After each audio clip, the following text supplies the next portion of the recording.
All right, man, peace. So for many of you brothers out there who may be a little bit too young to know who Danny Ainge really is, we know him today as one of the top minds in professional basketball, the extremely ingenious and intrepid general manager of the Boston Celtics, who oftentimes other GMs are scared to make deals with him because he's known for making other general managers come out with the short end of the stick. Well, back in the day as a high schooler, he was known as being one of the top athletes in the country, meaning he registered nationally ranked as a baseball player, football player, and basketball player. And I think that he was drafted as a baseball player and as a basketball player. In high school, if I remember correctly, he was ranked as the #1 quarterback in the country at that time. That's how great of an overall athlete Danny Ainge was. He was drafted by the Toronto Blue Jays, I remember that. And then he was also drafted by the Boston Celtics. And I think that his first year was 82. Either 82 or 83 was his first year in the NBA. And he quickly developed a reputation as a very scrappy and potent shooting guard for the Boston Celtics. He played in the backcourt at the same time as Dennis Johnson. He'd get into fights with everybody. He would not back down from anyone. Danny Ainge never backed down from anyone. And everywhere he went as a player, he won. Other than Sacramento, everywhere he went, he won. When he was a Boston Celtic, he won. When he went to Portland, they got to the finals in 92. The next year he went to Phoenix, they got to the finals in 93. Eventually he went to the broadcast booth. Then he became the coach of the Phoenix Suns. Eventually he was able to sneak his way back into the Boston Celtics organization.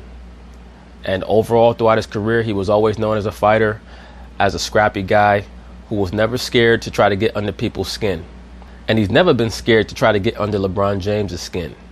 Because back in the 80s, they would have fucked with LeBron so hard. I mean, if you think that the trash talking is something now, back in the 80s, guys on the basketball court would say anything. They talk about your mother, your kids. They claim to have slept with your woman, or maybe actually have slept with your woman. All these things they would have done to break LeBron James down or try to.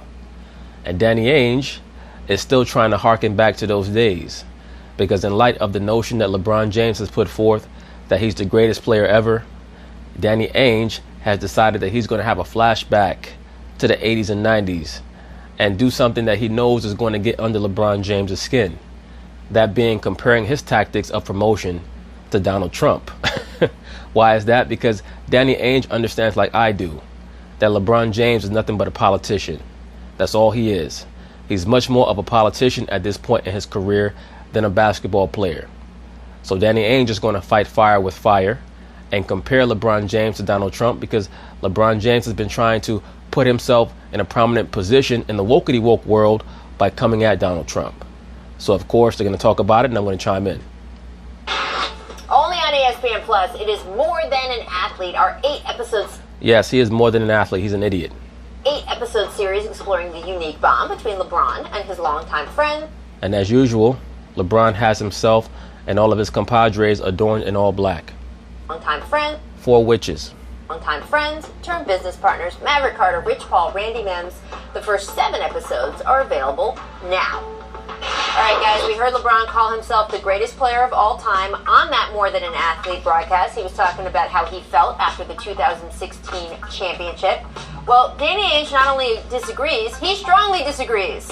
Here's what he said about LeBron in a local sports radio show in Boston. Quote, "His career's not over. I'd just like to know why he's saying that. I don't know. Maybe..." No, you know why. You know why, Danny Ainge. You know that LeBron James is saying that because he's trying to market himself. Ever since he's moved out to LA, everything is a marketing scheme. Particularly since 2016. But now that he's moved out to LA, he's gone full Hollywood. He's just saying whatever it's going to take to get clicks, to get noticed, to get camera time. And also, of course, to promote this bullshit More Than an Athlete show, television show, program that he has with ESPN. No, maybe he thinks that sells. Maybe he's taking the Donald Trump approach and trying to sell himself. I don't know. Now, I do believe that Danny Ainge made that comparison between LeBron James and Donald Trump on purpose. But who knows? Maybe he just made an offhanded comparison.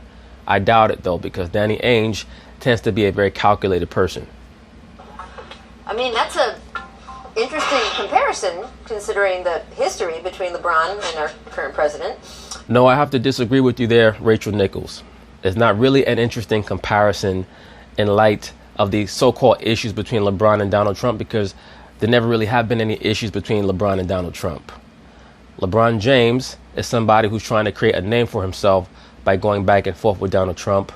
Donald Trump really has never said anything ill to or about LeBron James until very recently. So this so-called rivalry between LeBron and Donald Trump is something that he himself has contrived. His sponsors have tried to promote, and the super liberal sports media have tried to amplify. It's something that doesn't exist. Yeah, I thought these remarks by Danny Ainge were incredibly irresponsible. No, they were not irresponsible. They were astute and they were on point. Well, first of all, he has a history of throwing unsolicited shots at LeBron, right? So if you remember 6 years ago when Pat Riley put out the official team statement telling Danny Ainge to go bleep himself, basically, that was because Danny Ainge said this on a local radio hit in Boston about LeBron complaining about officiating in a game that did not involve Boston. Right, but I think that we pretty much understand that, number one, that's not really a shot at LeBron James. A shot at LeBron James is that he's not a good father, he's not a good husband, he's not a good person.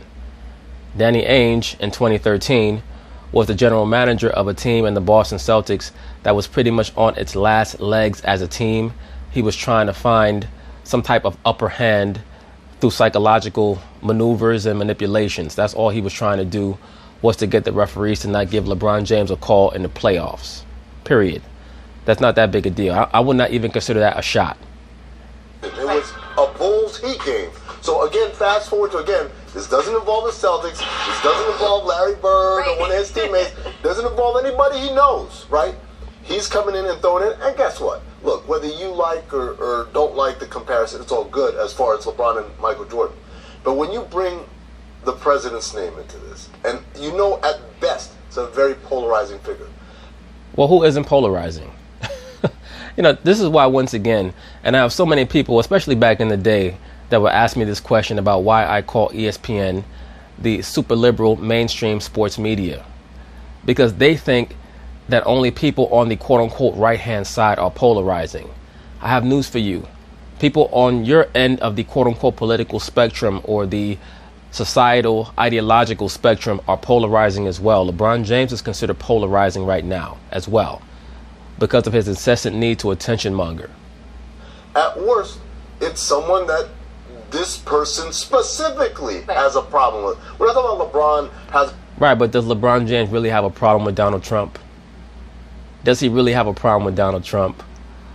Or is this just more political quote-unquote activism? And I stress ACT in activism, because a lot of activism is acting.